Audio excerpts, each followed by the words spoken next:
সকলকে জয় যিশু ইম্মানুয়েল। আরেকটিবার সৃষ্টিকর্তাকে স্মরণ করি, তাই এত সুন্দর ভালোবাসা আমাদের প্রত্যেকের জীবনে রয়েছে।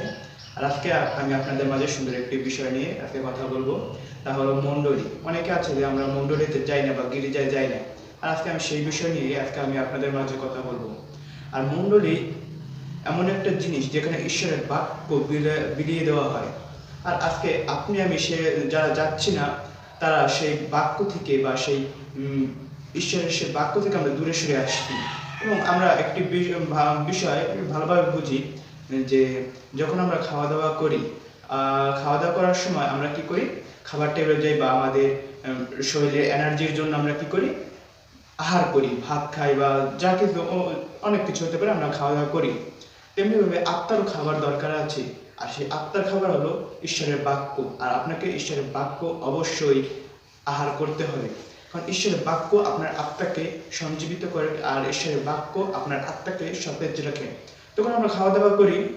অনেকে বলে যে চার্চে গেলে কি হয়, আমি তো অনেক জায়গায় আছে, আমি যে জায়গায় বসে থাকি সে তো সব জায়গায় বিরাজমান, সে তো সব জায়গায় শুনেন আমার কথা। হ্যাঁ, তিনি অবশ্যই শুনবেন আপনার কথা, কিন্তু বাক্য আপনার জীবনে তাহলে থাকবে না। সে শুনবে, কারণ আপনি তার সন্তান, আর সেইভাবে তিনি আপনার কথা সমস্তই শুনবে।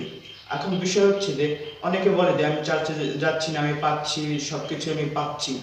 এখন আপনি খাওয়া দাওয়া করেন কোথায়? খাবার ঘরে। বা আপনি কিসের জন্য খাবার ঘরে আপনি খাওয়া দাওয়া করেন বলতে পারেন?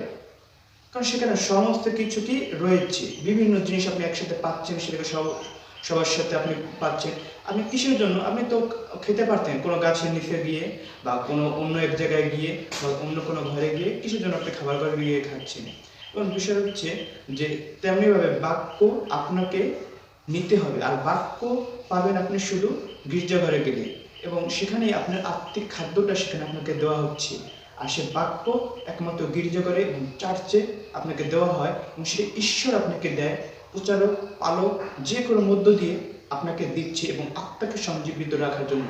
তাই আবার বলছি, সকলে এখন থেকে আমরা এখনো পর্যন্ত যারা আমরা চার্চে বা মণ্ডলীতে যাচ্ছি না, বা আমাদের সে চিন্তাগুলো রয়েছে, আমরা সেগুলো দূর করে আমরা প্রত্যেকে চার্চে এবং মণ্ডলীতে যাব, এবং ঈশ্বরের সেই বাক্য আমরা শ্রবণ করব।